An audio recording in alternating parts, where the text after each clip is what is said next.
you believe those voices and they become your identity. So it's hard to get out. With me, I have no reason to be depressed. Tyler, I have zero reason. There are guys that like really like, like yourself, like others, like they have real reason to just, hey, just this is a fact. Like this happened to me, this happened, this. Like, and it goes back to what I said before. Is like you're not really afraid or have go into that shock kind of thing because you got your boys around you and your brothers. But when you wake up in a hospital room, at that point where I was sane enough to actually realize what had happened, being here and being It's the little things. and reestablishing that bond of these guys, because these guys, like, they come on the trips and they have guys that share these same trials and tribulations, right, and been through the same struggles, and they make these connections last. Welcome to Mastering the Inner World and Outer World podcast. Today I have a special guest, Tyler Jeffries, which is a retired U.S. Army specialist, founder of Hookin Veterans, a nonprofit dedicated for fostering comparable among injured veterans. And now I literally found out, it's not in my notes, He's also on the U.S. Paralympic team for bobsledding. And he's traveling the world and he's sharing his story. And today, guys, we're going to hear his story. I'm very excited. Go through his journey. And if anybody thinks his life, their life is screwed up, we all have all our issues. We have all our problems. And a lot of us do not talk about them. You guys know that I talk a lot about suicide, about losing the voices with the demons. And I didn't have a reasons. There are some people that do have serious reasons. And today we're going to hear Tyler's story. And thank you, Tyler, for being here. Absolutely, man. Glad to be here. Okay. So walk me about your journey. How like the army and everything else, like how did it happen and you find your purpose in life later? And walk me through what happened? Like it's when I joined the Army, I guess? Yes. I mean, typical kid, 18 years old, graduating high school. Did the typical kid stuff, got in trouble, did too many bad things. And You were the bad kid? a little bit. I mean, some could say that. I guess you could say my parents always wanted the best for me, don't get me wrong, but I always thought it was my brother was going to be doing this and doing great things. And I went down a few wrong paths, let's just say that. So, but I turned my life around. I ended up getting laid off from my job in Florida and moved up to North Carolina with my mom. She moved up there to take care of her parents, my grandparents. And I just couldn't find a job, couldn't find work up there. And you know what? And I was like, I'm going to join the Army. And that's what I did. So I couldn't find a job. I was up there for maybe a few months, and I was like, I'm joining the Army. And I went right down to the recruiter's office and joined right away. Okay. What year was it? That was 2009. 2009. 2009, the very end of 2009. I went to basic training in 2010. I went into the recruiter's office, and I knew right away, I was like, I want to do infantry. I want to do some kind of combat role. That was my calling. That's just the type of person I am. So I can remember, it's actually funny. I walked in the recruiter's office, and he's like, what do you want to do? What job do you want to do? I was like, I want to do infantry stuff. He's like, okay. I said, what do you need for the ASVAB? Because you have to take a test and all that kind of stuff. And he's like, well, you need a minimum score of 32. 31 is failing. 32 is the bare minimum to be an infantryman. I was like, okay. So, I mean, I was never been a dumb guy, so like I know relatively good amount of stuff. And so I went to the MEPS and I took my ASVAB test, and I went in there and started taking the test, and I started Christmas tree guessing on everything. Because I knew that obviously if the question was 4 plus 4, I'm like, obviously it's 8. I'm like, I checked the right answer. But if I had to think more than 10 seconds on something, I was like, I didn't care. I was like, I knew I can basically guess on everything and get what I knew was right and mark it as right, and that I could still pass. So I ended up getting like a 60 something, which had a pretty good list of jobs. So, but even then, I was like, I'm still doing infantry stuff. That's just what I wanted to do. Mm-hmm. So that's what I did. And in 2010, I got to my first unit in Fort Lewis, Washington, and I was with 2nd ID, Stryker Brigade out in Fort Lewis. Okay.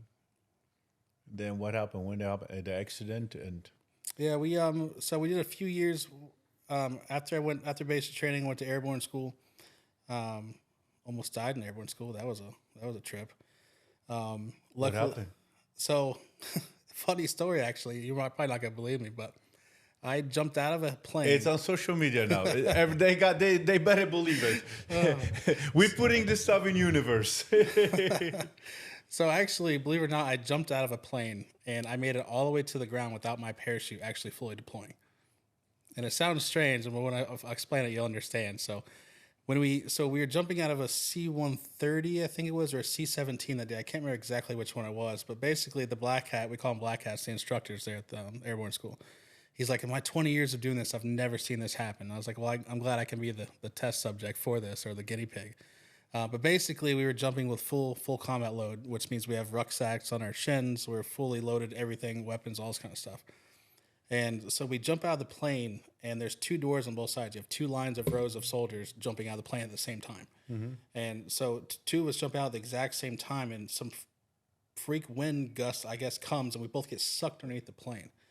And I get sucked on the plane, and my feet go between his risers. And the risers are what connects you, the person, to the parachute. So the cords is what connects you. That's what's called risers. And so my legs I go feet first between his risers. And as I go through his risers, my parachute it automatically gets deployed as soon as you jump out. It's a static cord. It gets deployed automatically. So my parachute is getting deployed. It starts getting wrapped around him. And so this guy starts getting constricted. Like, can't move, nothing. It's constricting his risers, his parachute. It's not opening. His parachute won't open at all. So we both start free falling to the ground. And what felt like an eternity, I'm guessing not even 10 seconds later, we only jumped from about 1,500 feet. So it's not very long to get to the ground. So eventually his parachute opened up till about 85, 90% of the way. And at this point, I snagged pretty hard, and I'm just dangling underneath this guy as his parachute's deployed. And I can remember him looking down at me. He's like, and we were having a conversation, like falling out of the air. We're having a conversation. He's looking down. He's like, "What do we do?" And I was like, "I don't fucking know."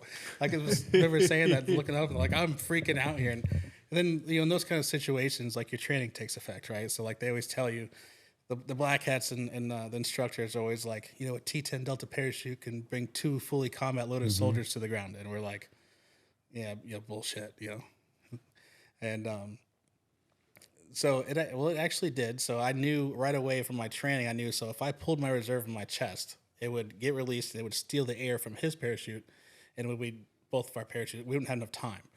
So we'd probably both most likely be dead in that scenario. So I decided to just ride it out to the ground, and I did. So I made it all the way to the ground, just dangling underneath the guy without my parachute actually deploying.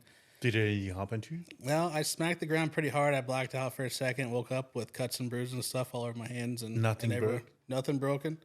And what's this strange thing, because guys jump on their own, and some guys break their knees, their ankles, their legs, all kinds of stuff, and I didn't get hurt whatsoever besides a few bruises and scrapes. And so I'm glad I could be the test subject for that. And that was my second jump, and I had 3 more after that. And did you jump? I did. No, 100% did. I got on the plane the next day, and my hands are just a little shaky, and I was trembling, and that's probably part of the reason why I have a fear of flying now. But I flew down here for this, so it is what it is, and I fly over the place. So kind of gotta get over it when you need to. But, nice.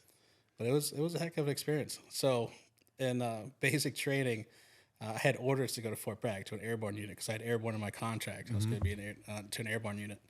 And after this whole experience at airborne school, I was so thankful. After airborne school, I got new orders to go to a ground unit at Fort Lewis, and I was celebrating so hard on the inside because I don't have to jump out of planes anymore. So I was pretty happy about that after that experience. Okay, how long after you got deployed? So I got to my first unit, and it took about a year and a half, almost 2 years of training, because when I first got to my unit, they just got back from deployment. Mm-hmm. So we had to do a full cycle of training before my unit got deployed again. Was it April 2012 is when I got deployed to Afghanistan. Mm-hmm. I was there for a total of 7 months. We were on a platoon base in the middle of nowhere, about 26 guys. The rock is big enough, the base is big enough, you can throw a rock across it. It was that small, just in the middle of nowhere. Honestly, some of the best times of my life. I'd go back there tomorrow if I could. It was such a good time. And I know it sounds very strange, and few people probably understand that, is that, you have no worries in a sense. The only thing you're worried about is the guy next to you. And I didn't worry about people back home. I didn't worry about bills. No, none of that kind of stuff. Your ordinary, typical stuff you worry about back in the States. What about safety? we weren't. I mean, obviously that's a concern. I mean, nobody wants to get hurt or die or nothing like that, of course, But and a lot of people ask sometimes, "Oh, were you scared?" And were you scared? They're like, "Not really." And I'm sure a lot of guys, even the guys I served with, probably say the same thing. And I can relate that, or I can kind of explain that as example is, imagine you're outside in the middle of some woods you've never been to by yourself, pitch black outside. You're probably going to start getting a little scared, right? A little bit naturally. Everyone's a little bit scared of the dark, they say or not, but typically you are. Well, the example is now imagine you're in those same woods and you have 10 guys standing next to you. Are you still scared? No. No. No. Exactly. So that's it. We're not scared because we have our brothers next to us at all times. So it's just part of that community, that brotherhood. It's like, Did you always have the feel of the brotherhood, the community, like being the part of the tribe? Because I think we as a human in nature, we need tribe to survive. absolutely. I couldn't agree more. So it's still a unit of guys, right? Like we all talk shit. But you always had it through entire life, or this is you just get it, when you went to the No, I think I had it most of my life. I grew up playing sports and football, basketball, baseball. I played baseball all the way through high school and football. so you're always a part of And it. I was already always a part of some kind of a group or a team of some sort. So we always had that. It was just magnified in the Army, even tenfold because of the combat situations you were in and just being in the Army in general. So like no, we weren't afraid of what they were doing. We just did our job. We woke up, did a patrol, came back, ate, went to the gym, slept, and woke and tower guard, all that kind of stuff, and did it all again for 7 or 9 months straight. Just what we did. So it was great. And about 7 months into my deployment is when we were on a patrol. We left about 04 in the morning. We went to set up an observation point in OP on a place we took contact from regularly. It was in Afghanistan. Yes, sir. What year was it? This was 2012, October 6th, 2012. Mm-hmm. We just left about 0400 in the morning to go set up an OP. We were, quite honestly, we were on a path, and my squad leaders tell you the same thing, that we were on a path in a zone we probably should have never been. But it is what it is. I don't regret it now, obviously. But so we're on this path, and I can remember we just set our gun teams in and set up positions and stuff, and we were clearing some mud huts, looking for IDs and any kind of weapon caches, that kind of stuff, because we took contact from here all the time. And we just set our gun teams in, and I can remember I was going to go check this wadi. And a wadi is what we call over there is a wadi, but here I guess it's the same as like a creek bed almost, that kind of stuff. So I remember looking down into this wadi, and I planted my left foot, and then I planted my right foot. And then the next thing I know, I'm waking up on the ground. That's all I remember. And about 10 seconds later, I wake up on the ground, and I'm like, I wake up, I open my eyes, and I'm like, what the hell am I doing on the ground? What just happened? I had no idea. I didn't feel nothing. Nothing was wrong. I just hear people out of my left ear. People are, running, and I see smoke and debris and stuff everywhere, and everybody scream my name. They're like, Jeffries, Jeffries. And I was like, and they just kept saying it. I remember just looking over my left. I was like, what? Like, what do you want? They're like, you're just annoying me at this point. Right. And that's when Sergeant Cunningham, the guy that was the very first guy to get to me, that was his 4th deployment. So he was very experienced, and he was probably my best friend that I served with, and just all around a fantastic guy. I owe a lot to him. He was the first one to get to me, and believe it or not, he was in the back of the patrol that day. So when the explosion went off, we had some younger guys. This is my first deployment too, so we had other guys in their first deployment, and they'd never seen an explosion this close up, this severe, like that. So they're all kind of dazed and confused, like, wait, what just happened? And Sergeant Cunningham was in the very back of the patrol, and like we're spread out by, it's hard to say, but probably at least 50 meters, maybe 75 meters. And we have this on video. Like I have the video of this, right? We could see a raid camera from our base. We could see this video of me getting blown up, and you could see Sergeant Cunningham sprinting through. Everyone else saw dazed, confused, wondering what's going on. He's just sprinting through everybody, the whole line, all the smoke, and he made it to me before anyone else did.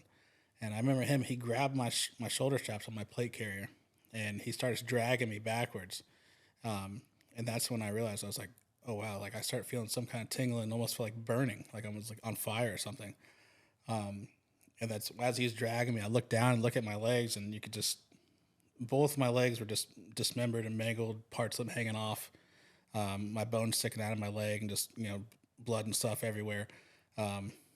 My pants are almost completely blown off, and that's when I was like, oh shit, this is serious, and that's almost like as soon as I looked at it, that's when it all just kicked in, and it's like that's just serious pain started. Because at first you don't feel all your adrenaline pumping that kind of stuff, but when The adrenaline. you realize and you see that stuff hurting, and it just all hit at once, and then once he pulled me back to a safe distance, then everyone else started jumping on. Sergeant Blair was there. The medic finally got to me and started putting tourniquets and all that kind of stuff. And they say one of the things that saved my life the most was the speed in which they got to me and started putting tourniquets on, because I would have bled out if they hadn't got to me when they did. So I'm very thankful for that. But we were in such a bad spot that our helicopters couldn't get to us. It took some time to clear a path backwards and to find a place the helicopter could land.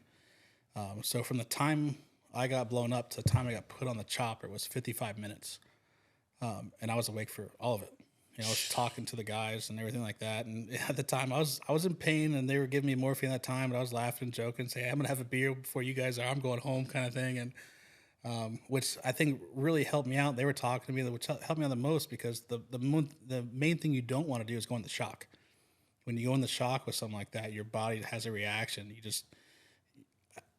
I don't know the exact science behind it, but maybe you freaking out and you start bleeding out faster, or you just have some kind of reactions to where, like, a lot of times you go in the shock, it can actually lead to your death, I believe. So I didn't go in the shock, which was great. They kept me sane and kept me awake and talking. And I finally got to the helicopter, and as soon as I got put on the chopper, I guess they gave me another shot of something, and I just blacked out immediately as soon as I got put on the chopper. And which is strange is when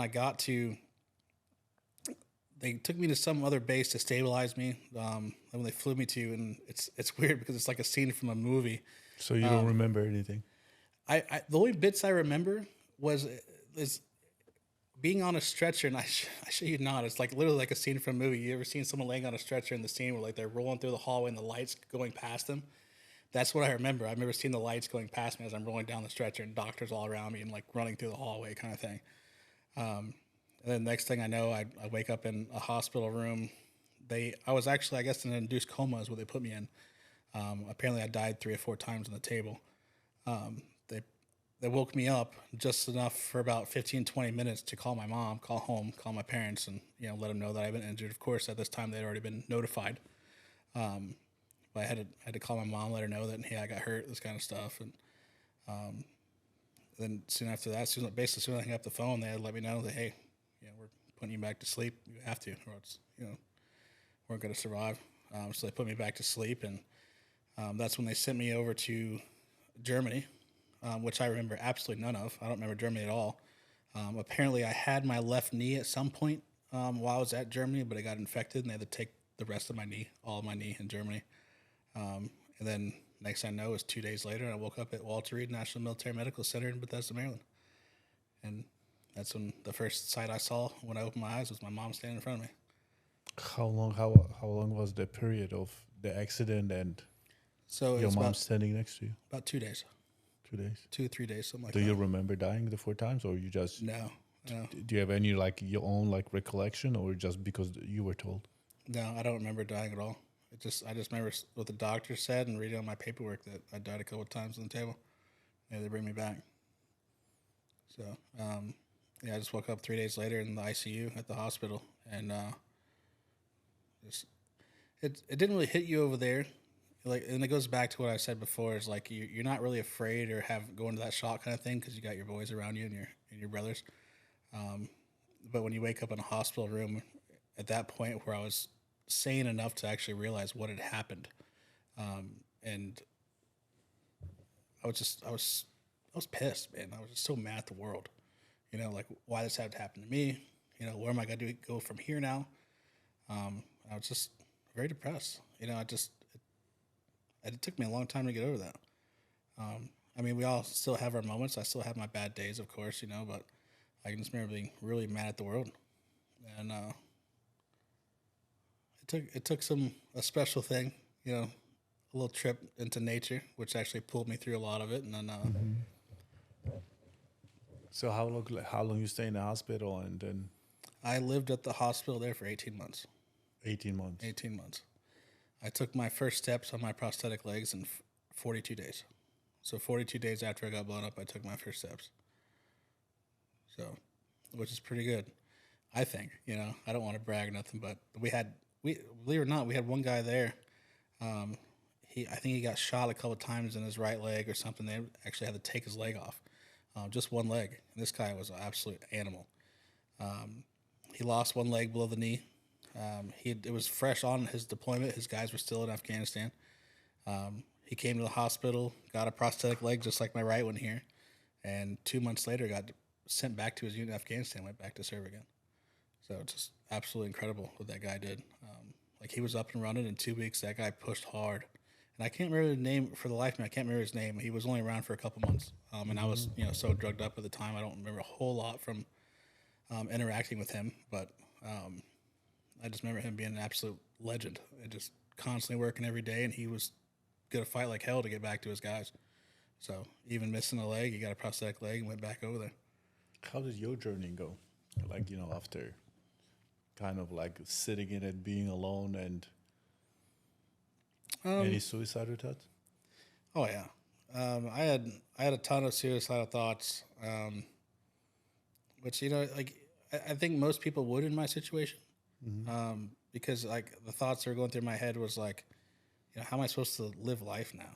How am I supposed to do anything? I grew up playing baseball sports. I can't run the yards anymore. I can't run the bases, play catch with my kids as they get older. A lot of stuff I just can't do anymore, and I was just very mad and depressed, right?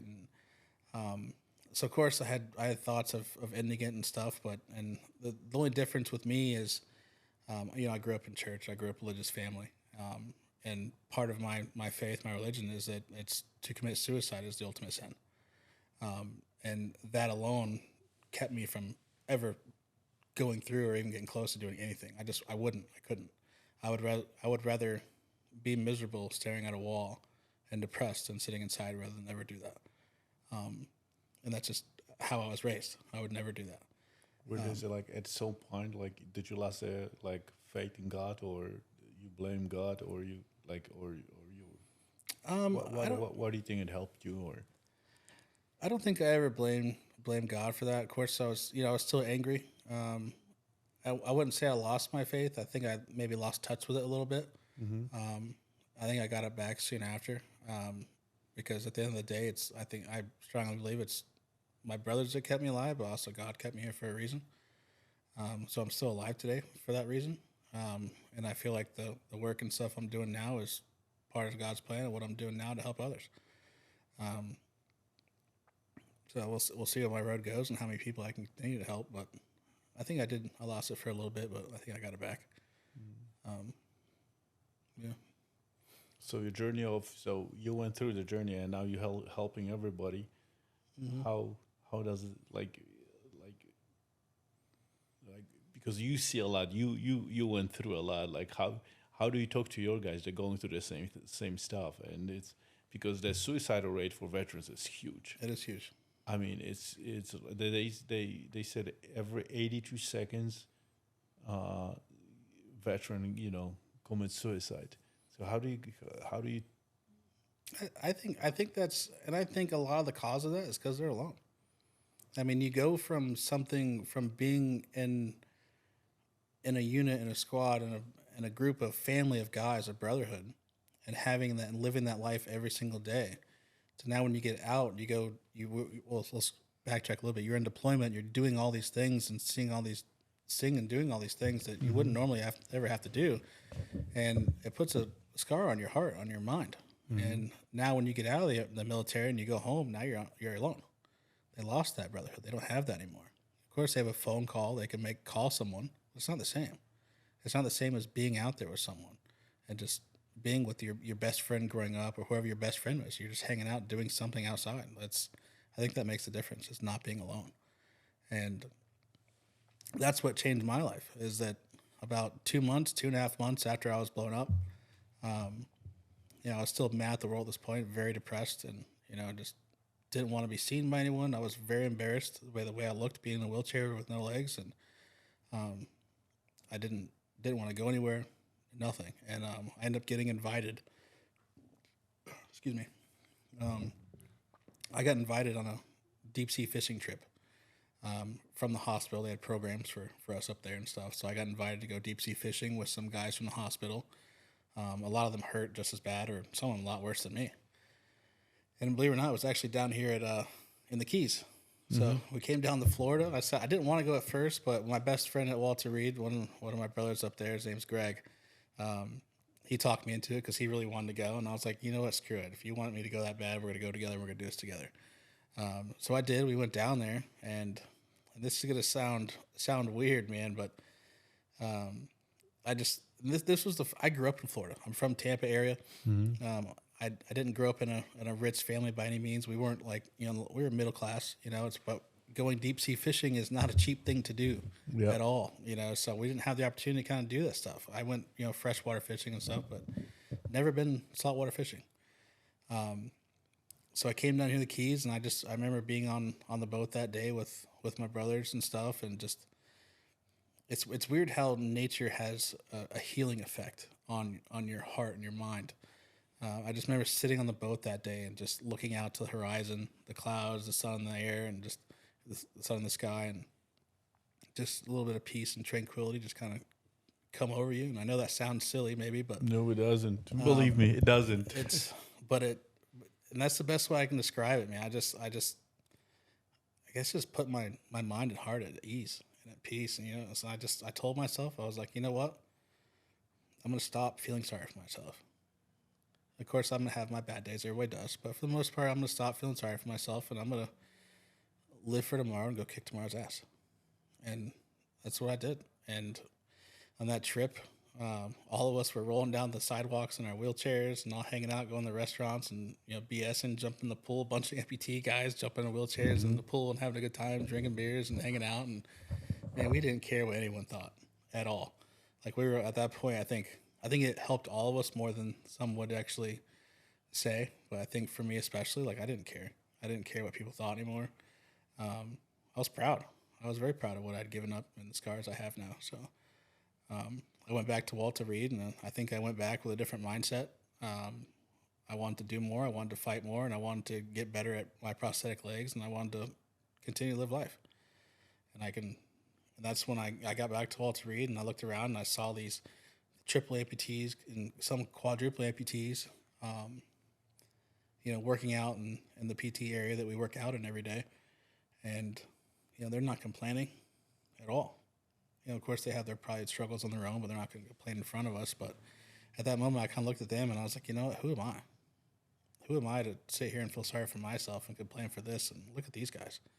They're doing 10 times the work I am, and they're doing it. Why can't I? So at that point, I think my whole life just kind of changed. And I think a lot of it attests to that nature deep sea fishing trip that I went on. It just kind of changed my mind, changed my heart. And I went back with a totally different mindset and just started to work, started to grind. And ever since that fishing trip that I did, I had a sense of wanting to do that for others. And I wanted to take other guys deep sea fishing and let them be on the water and in nature and let them experience what I have. And just so fortunate enough that I actually started a nonprofit, and I'm actually doing that right now. Yeah. So I want to hear about more about that. So since I always wanted to do that, I actually... after the accident, or you always want to do it? After that experience I had, that kind of opened my eyes to, I wanted to help other veterans and help my brothers going through their struggles and help them through their struggles and help change their mindset a little bit.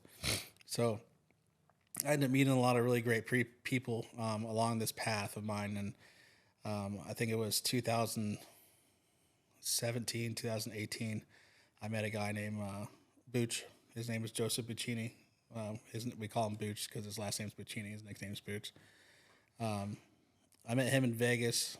We got to talking. Funny story, actually. I met him in Vegas on a Gary Sinise. You know who Gary Sinise is? Lieutenant. You see the movie Forrest Gump? Mm-hmm. So yeah. Lieutenant Dan. Yeah. And that movie, his real name is Gary Sinise. Fantastic guy, absolutely class A act there. Anyway, he was holding an event for wounded veterans out in Vegas, and I actually Boots his business was a sponsor for them out there, and I ended up meeting him out there. And we were back then. I still smoked cigarettes. I quit smoking years ago, thank God. But I ended up meeting him. We were smoking cigarettes next to the slot machine, just hanging out. And he's like, we just started talking to each other. And he's like, oh, when were you injured? When blowing up? That kind of stuff. And I was like, oh, I was there in 2012. He's like, oh, I was there in 2012. I was like, oh, what did you do? He's like, oh, I was a door gunner on a Chinook. I was like, oh, okay. Well, he ended up showing me a picture of him, and it was actually his flight mask. It was all painted with a white skull on it. And I was like, holy shit, I know you. I know exactly who you are. So it turns out the very first day I got to Afghanistan, well, I think it was the second, we had to get fit up and kitted up and stuff before we got sent. It was basically like day 3.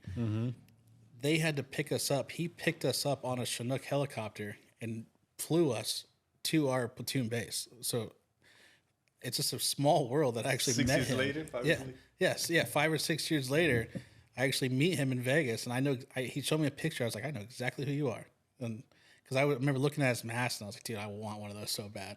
Like, I wish I could have something that looks that cool, you know. And being in the infantry world, all of us infantry guys, we wanted a cool job like that, being a door gunner on a Chinook. It's a pretty sweet gig. But I ended up meeting him, and he invited me. He's like, after that, we became like really good friends, and he invited me down to Texas to go hunt some hogs out of a helicopter, believe it or not, which was pretty awesome. And we met another guy down there, and he invited us to go deep sea fishing down in Florida.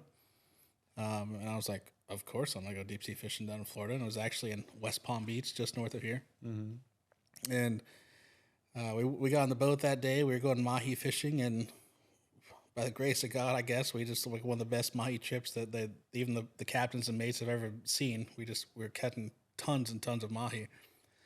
And I remember, so I started talking to the crew and talking to Booch and a guy named Colby. Colby was working on the boat that day. And I told those guys, and I told the crew and captain, everybody was like, hey, I've always had this dream to do this for others and to do this for other veterans. And like without hesitation, Booch, Colby, the crew, the captains, everybody just kind of looked at me and was like, well, fucking do it. Like, we're here, we'll do it. Like, okay. So literally on the drive home, I drove back to North Carolina. I was on the phone with Booch and Colby, and we were getting a plan together to start a nonprofit. And literally within 6 months, we had a nonprofit started called Hookin Veterans. And now we take disabled veterans out deep sea fishing on all expense fishing trips to give them that same experience that I had. And I always tell myself, I was like, if I take out 10 guys, 5 guys, 20 guys, whatever it is on a trip, if even one of them gets even a portion of what I got, I consider that a win. It's helped change your life in some kind of way. And I think, and Hookin Veterans is so much more than like catching fish, right? It's not about catching fish. It's mostly to do with, the brotherhood and being back together and being with the team again and seeing your guys. And I give the example as in, why does a guy that hunts deer, why does he go out hunting? Just to kill a deer? You think so? He just wants to go out just to kill something? No, there ain't no way. He gets up in the morning before the sun comes up. He gets out there, he sits in his tree stand. He's typically with his son, his grandson, his friend, his brother, whatever it is. And he's enjoying nature, enjoying life, enjoying God's creation, right? And he's one with nature, and just there's something about it that's more than just killing something. He's also killing something to feed his family and put meat in his fridge, but there's more than that. And it's the same way. And it's like we're coming out here fishing. We are hunters. Yeah. And we're out here fishing, but we're also here with our brothers we served with, and we're out here sharing their stories and doing more than just fishing, and I think it needs to be that way. We teach these guys on our trips, we teach them different skills of fishing, how to tie knots, how to fish for what we're going for, different styles of fishing, different areas to fish for, and a lot of this translates to freshwater fishing too. So it's not like we're taking them on a fishing trip and it's a one and done thing. These guys get to come back on multiple trips throughout the year and different styles of fishing. We went in Florida, we have a trip up in Portland, Maine, and other places, and we're giving these guys a hobby or a skill or a passion, right, that they could take home to their friends, their family, their kids. And more importantly, just saying, and I don't care if these guys go back after one of Hookin Veterans trips and they don't go fishing again. But at least I tell these guys on every single trip, I was like, dude, make a plan. It's like, call one of your buddies, call one of the guys you serve with, call someone you just went on a fishing trip with, go hiking, go mountain bike riding, do something. Get outside in nature and do something. Nature is so healing in so many ways. And on a side note, like I've never been Big on therapy, on therapists. Like I've had a lot of therapists in my life. Don't get me wrong. I've had to talk to a lot, and I'm not knocking it at all. Yeah, it truly does help a lot of people, and I won't knock it at all. But this is my personal opinion. I think with men, when it comes to men, I think men don't. Some men do, but I think the majority of men heal better when they're with people, when they're with their brothers. And I think they don't do well in one-on-one situations. I think they heal better when they have a group of people to talk to and experience something with. And I'm not talking about sitting around a fire having a kumbaya. I'm talking about being out in nature, fishing, hunting. I always say that, like, is that you go into the bar, get shit faced with another person that's also going through the same pain and all these wounds and all this stuff. It's not going to help. It's just going to make you more depressed. Yeah. You know? So exactly. And I just think, men in general, it's my opinion again, that I think they heal better with others. I think we need to be part of the tribe. We need to be part of the group. Yeah, don't need to be alone. But what? How do you talk to your guys? Because it's like when you struggling, like when I was struggling and with depression, suicide, I didn't want to be around anybody. I have all the guilt and shame. I wasn't worthy. I blame myself for everything. So I didn't want to be part of anybody because I was scared that everybody's gonna read my insecurities. So I didn't want to come out. Like people would invite me, my voices is like, I know I should be out, but I don't want to be out. Right. So I was just locking myself. I create this emotional jail for me, and I don't want to get out. And it's very hard to push past that. Yeah. I'm sure as you experienced, and I was the same way in a lot of ways. And I think it was consistency. I think it's consistency with what you call your best friends, your brothers, your sisters, whoever they are, people that are constantly pushing you to do more, to want to do something. And ultimately, you have to make that decision for yourself, because we can continue to hide away and we can continue to drown our sorrows in a bottle or stare at a wall or whatever it is. But ultimately, you have to make that decision for yourself that you want to change and you want to live and you want to leave your mark on this world and make the world a better place when you're gone. And until you make that decision for yourself and make a plan and accept your best friend or your brother's sister's offer to get out of the house and do something, it's never going to change. But you need that outreach of someone, of people to get out and do something with. And I'm not talking about going to play video games or going to the bar and get shit-faced, but get outside and do something. That's what changed my life. How do you break the voices inside your head then to just get out and just do something? Like that's a tough question. I think it's different for everybody. Yep. It's 100% different for everyone, and some people have more willpower than other people do, and some people it's easier for them to overcome. I've always considered myself to have very, very headstrong, very mentally strong. Don't get me wrong, I have my moments, and I have. We all do, brother. We all do. I get depressed a lot, and sometimes I look down on myself, and it more often than I would probably lead on, but I look down on myself, and I still get depressed, and I kind of look down, and it reminds me, I still have no legs. Life does suck sometimes. Life is hard, But then I have guys that that help me run Hookin Veterans, and my fellow board members, and guys I've served with, and guys I make plans with, and I just remember it was like, how is my daughter? How are my friends going to look at me if I commit suicide? Because really, what happens when you commit suicide? You want to know? So, what happens when you commit suicide is you erase your entire life. And what I mean by that is, when you commit suicide, how does the rest of the world or your friends, your family, how they look at you? Oh, here's Billy. I'm going to use Billy for an example. Here's this guy, Billy. Oh, he's my best friend. He committed suicide. When we remember Billy, you're not going to remember, oh, we had a good time hunting as a kid. We had a good time doing this. Remember all the times we spent together doing this? The first thought that's going to come to their mind, oh, he committed suicide. You erase your entire life, and that's all anyone's ever going to remember of you. The first thing they're going to remember of you is how you committed suicide. So is this how you talk to your guys? Mm-hmm. I'm telling the same thing I'm telling you now. The same thing I tell them. I was like, that's how you're going to be remembered. And do you want to be remembered that way? Or do you want to be remembered as all the good times we had? Like you went out, I don't care if you died in a car crash or some other kind of natural causes, whatever it is, but don't go out that way. It's not worth it. It's not worth it to your friends. It's not fair to do it to your friends. It's not fair to do it to your family. It's just not. But what if the pain is so much, like, the emotional, like like, the physical pain, I could stand, but the emotional pain, the body pain, like I couldn't deal with. Like how do you talk to your brothers like out of this?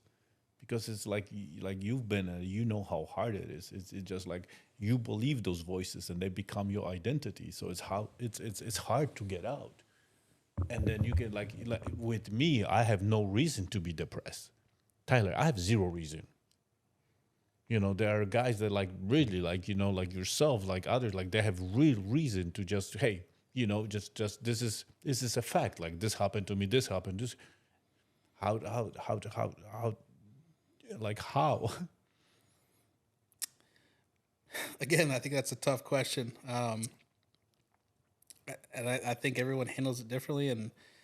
And me personally, I don't mean to offend anybody by saying this, but sometimes a lot of it takes that brother of yours or someone to use some tough love on you and really come down on you hard and do like, what the fuck is wrong with you? Like, what is really wrong with you, man? What is so bad in your life right now that you can't go till tomorrow?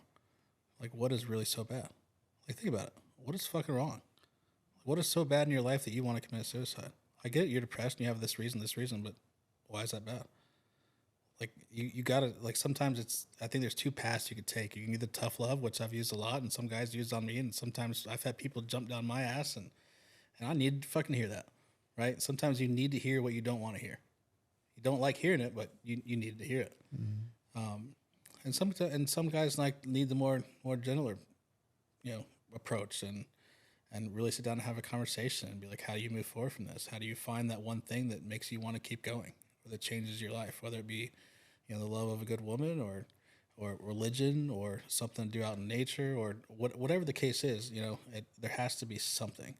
And even if you're depressed and mad at the world or whatever it is, I think no matter what, there's always something out there that's going to change your mind. You just have to find it.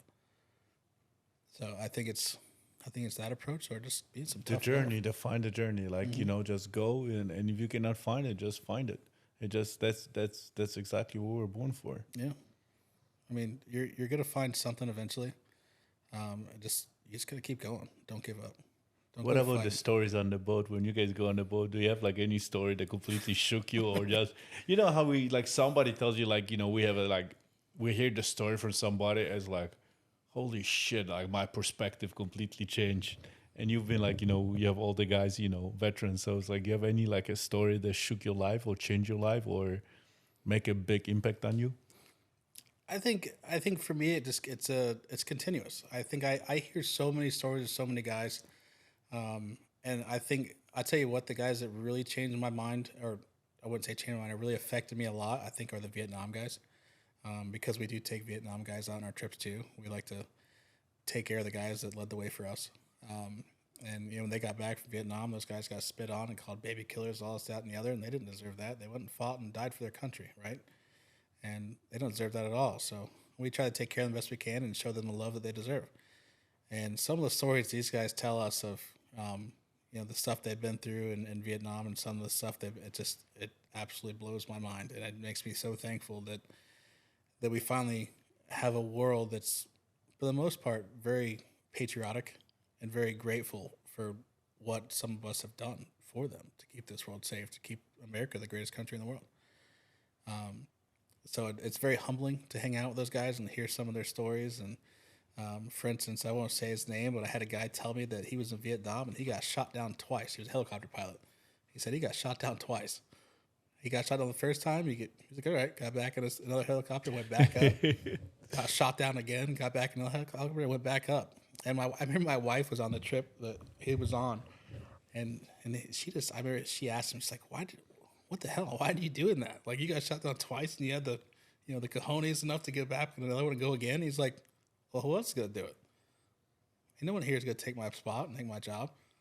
Why am I going to sit back and let my brothers go? And I'm just sitting here, basically, pussing out in a way. Why am I going to do that? Like, no, I'm going to pony up and I'm going to get back at it. And that's what he did. And it's just like, holy crap, dude. Like, imagine getting shot down twice. I can. Out of a helicopter, hundreds of feet in the air, bullets and rock, whatever coming at you, getting shot down to the ground, surviving that, and then like, I'm going up again. Like, I don't know. even me, I don't know. I could have done that. It's mind blowing to me. Like these guys and what they went through and what they've done, and it humbles me and it keeps me wanting to be pushing forward. What about like when you listen to those guys? Do you have like a common patterns that they go through, like so you can share it with, like when you go to like deep like negativity? Do you have when you listen, because you hear the stories, like so many stories? Do they have like a common patterns, common like a something in common that like all are human as a man or as a woman just go through the same stuff, or everybody goes differently? I think it's a tough question. I think it's hard to say. I would say that people a lot of times, like even on our trips, a lot of guys they don't really share a lot of their stories. I think a lot of them keep it bottled up inside. They don't like sharing as much. For instance, I'll give you an example. Last year we had a guy. Again, I won't say his name, but he had just gotten out of the. He was in the process of retiring. This guy had worked with the SEAL teams, all kinds of stuff, and has been through a lot of shit, as you can imagine, and just having a real tough time. And we interviewed him afterwards, and just asked him, "Hey, would you mind, saying a few words first and that kind of stuff?" And he was, basically in tears. And he's like, "Dude, he's like, I think without this trip that you guys just brought me, I don't think I'd be here." Like he was literally, he's like, "You guys saved my life." And I was like, and that really hit home for me because I was like, all I did was take you fishing, and I put you together with another group of guys that shared similar trials and tribulations. But he's like, no, like being here and being It's the little things. and reestablishing that bond of these guys, because these guys like they come on the trips and they have guys that share these same trials and tribulations, right, and been through the same struggles, and they make these connections, and these connections last. And they can call these guys, they can make plans together, and they create friendships, and that's what happened on that trip. Is they created friendships and they had something to keep going for. And he's like, "You guys saved my life." And that just really made me feel really good. Like that goes back to what I said earlier. Like if I'm taking 20 guys off, if even out on a fishing trip, if one guy gets what I got, that's a win, man. Yeah. That's a win. That guy's got to keep going and keep pushing and being here for his family every day. In part, for him and his own willpower to do so, and his own, getting his ponying up and keep on going. But also in part of what Hookin Veterans has done for him. Are you guys like when you do the fishing trips? Do you also have like some kind of like education, or you just go have fun and the education just happen automatically on the boat? We have an education day. So like, for instance, like the all the soldiers, the veterans will fly in like on Wednesday. We'll all take them a nice dinner. They'll hang out with the guys. We'll get to know each other. Thursday we'll do a class day. We'll teach these guys, knot tying skills, like like when you kite fishing out here in West Palm, we'll go kite fishing for sailfish and how that all operates. We'll get them on the back of one of these 72-foot Vikings, so really nice boats, and kind of show them how all this operates and give them some knowledge. And like I said earlier, we're giving these guys skills that they can take home to their friends and family and get out and. Because a lot of these same skills, these knot tyings, and all translates to bass fishing, freshwater too. You don't have to be all saltwater fishing. You can go bass fishing on a lake or on the dock somewhere. You can go off the dock in West Palm or here in Jupiter, wherever it is, and go use those same skills we just taught you and just keep on going. How do you find the guys that need them most? Like, do you guys vet those guys, or how do you guys do it? We vet, for the most, we vet. Because I would want to go on the trip. It's like, dude, I'm in. You should. You should. You 100% should. You should come and experience it for yourself, man. You should experience and see what these guys maybe help change your mind, maybe humble you a little bit too, and see some of these guys out there and see the struggles they go through and see the difference in the smiles on their face and the difference it makes. It really does, because like we're not all about we're not singing Kumbaya around a campfire and talking about therapy and all this kind of stuff and sitting down and having therapy sessions. Being with your brothers, with your sisters, and your brothers in arms is the therapy. These but guys do you need. invite people? Or people find you, or how does? So we have a website, hookinveterans.org. You can go on there and sign up. We have an application process. You have to show proof of service and that kind of stuff, and you have to be a disabled veteran. That's our only criteria. Show proof of being a disabled veteran through the VA records and your D214 proof of service. And we have a long list right now. I'll be honest with you, we have a list of probably at least 150 people, and it's tough right now because we're we're small, but we're growing, and we're trying to. I want to say this past last year in 2024, I think we did 4 trips last year. This year, if everything goes as planned, we have another trip in August and another one in November. So if this year goes right, we'll be doing 5 trips this year.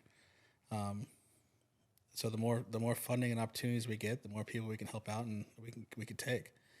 We typically we have our annual tournament we do in West Palm every year. This year, next year in 2026, in March will be our 3rd annual tournament. That's what I was gonna ask. That was a lot. The tournaments also. We do tournaments. Yeah, we started a couple of years ago. We started really small.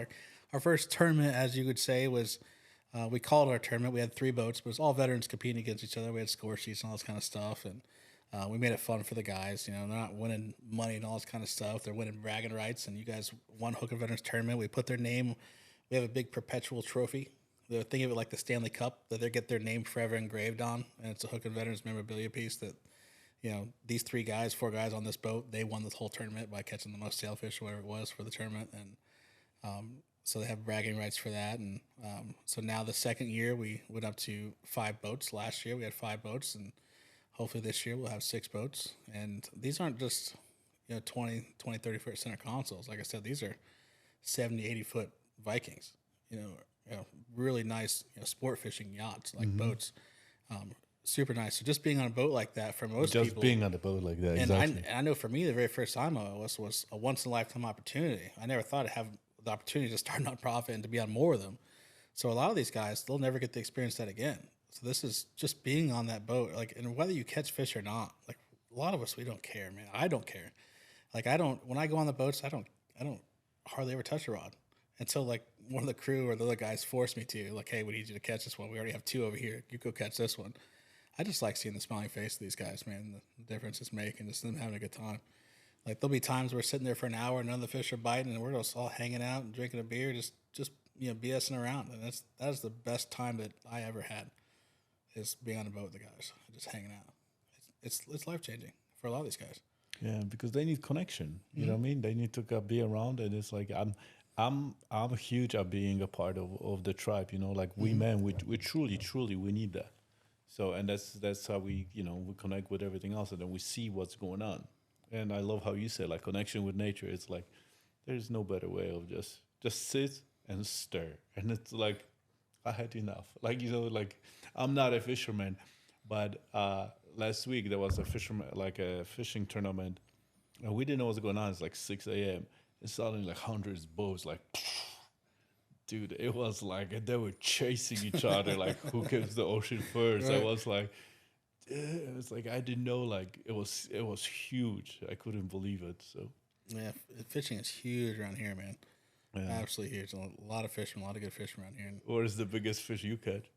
The biggest fish I ever caught was a bluefin tuna up in Portland, Maine. So because of my nonprofit and the connections I made along the way, we had a boat coming down from Portland, Maine, where it's usually at during the year, but they travel up and down the East Coast and all the way down here to West Palm. And yep.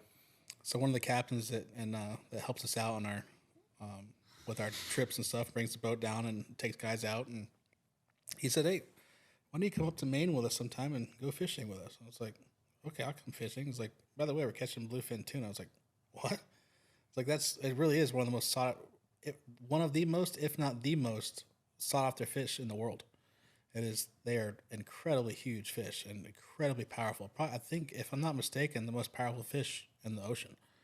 Just huge monsters. So we went out there. I was out there 2 years ago, and it was outside of tuna season, but the vessel we were on was marked as a scientific vessel. We had a scientist from the University of Maine up there.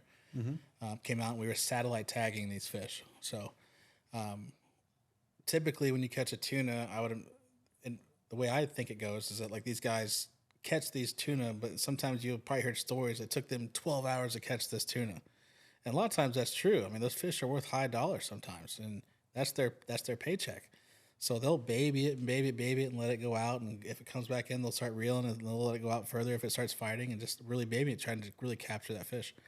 And well, for us, it's a little bit different. When you're satellite tagging, you got to get that fish into the boat as fast as humanly possible.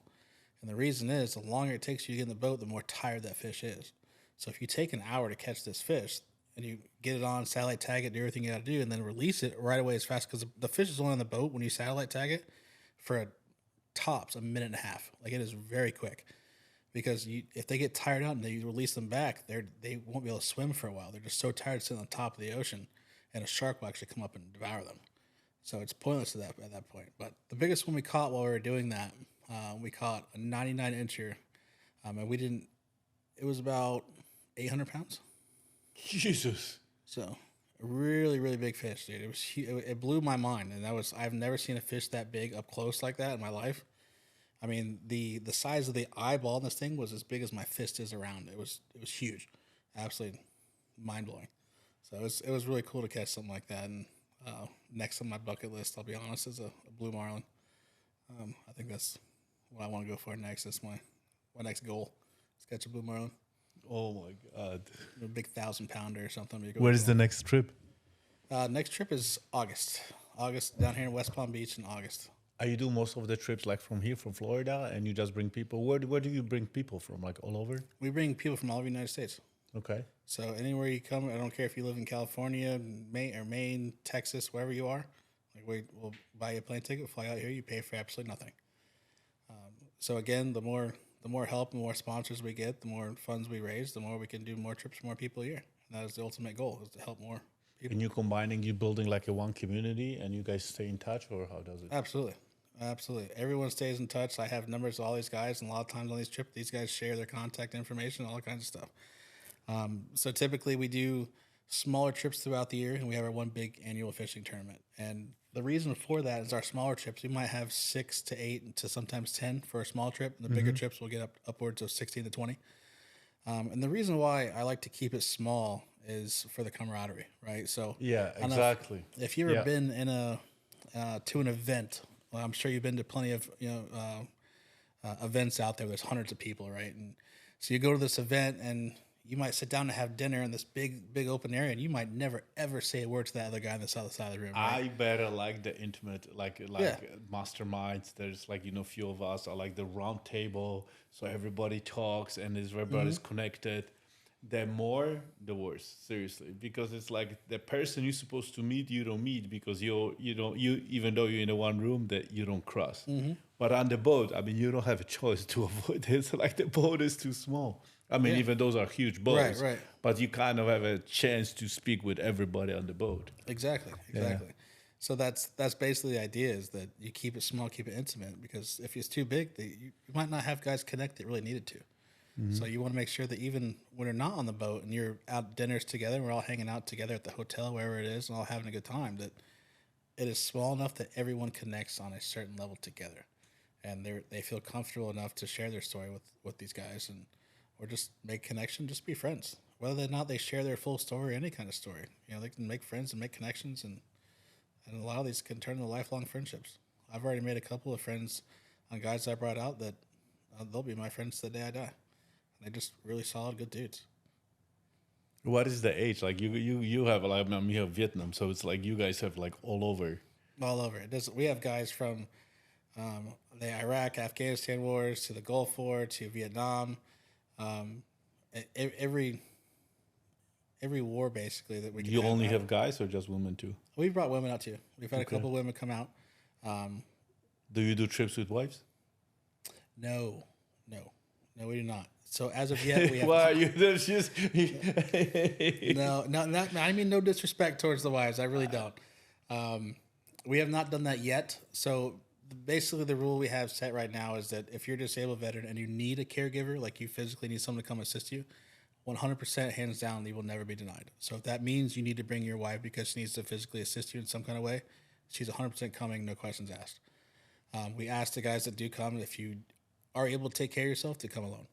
Then that's kind of connection and kind of what we want to build. Because a lot of times in the military world, I've kind of done this myself, and with my own family and stuff, I don't really feel comfortable opening up a lot with even my own family. There's still stuff to this day that even my wife doesn't know about my military stuff, and my guys I serve with obviously do and other stuff, but it's not the same connection. And I know that sounds weird. You're supposed to trust your family and your wife and loved ones with everything, but it doesn't always work out that way, especially with stuff you've seen in war and done in war and stuff. So I think you make a bit more of a connection when you don't really have that side with you, and you're more comfortable opening up and letting yourself experience something that you normally wouldn't. Because a lot of guys also doesn't want to bring the burden to the wives. Exactly. You know what I mean? Because like, you know, it's like I carry all my shit. Like I don't want to give my shit to anybody else. All right. You know, so like I've told you, like I started sharing with somebody I don't know, and then I started opening up to everybody. Now I'm open book. That's all it takes. I mean, sometimes you just need that one little thing, right, that allows you to open up, and then it allows you to keep opening up. So. What message would you have for guys that are going through the hardship right now, you know, veterans or guys that are really struggling right now and they don't know what to do and they want to end their lives, or like they really think at the bottom of the bottom, depression? I would say, quite simply put, is I know it sounds kind of cheesy, but never give up. You know, you're never out of the fight, even though you're not, you know, in the military anymore or and on deployment or anything like that. The fight is never over. So I tell all the guys that come out on the fishing trips and stuff like that, and all the guys I talk to, I said, we have your back on and off the battlefield. That's the way it should always be, always, no matter what. So pick up a phone, call someone. If you're struggling, call someone. I'll help you. You can call me right now. I might not know you, but if I don't have the answers for you, if I don't have the means to help you myself, I know someone that does. And that's all about making connections. They're people you know. Tyler, how people can find you? Where can I do your nonprofit and all the stuff? Where people can find you? So we can put it on there. We have Facebook, Instagram. We have the TikTok, believe it or not, and we have our website, hookinveterans.org. Okay. Thank you, brother. I really appreciate it. Go follow them, and you know, there's any donations, any help, you guys know where to find them. Tyler, thank you very much. I appreciate you coming. Yeah, thanks for that. Thank you for sharing your story. Absolutely. Hopefully it's gonna help somebody. I hope so, man. I really do. Thank you. Thank you for listening. Leave your comments and subscribe for more insights on mastering the inner and outer wealth.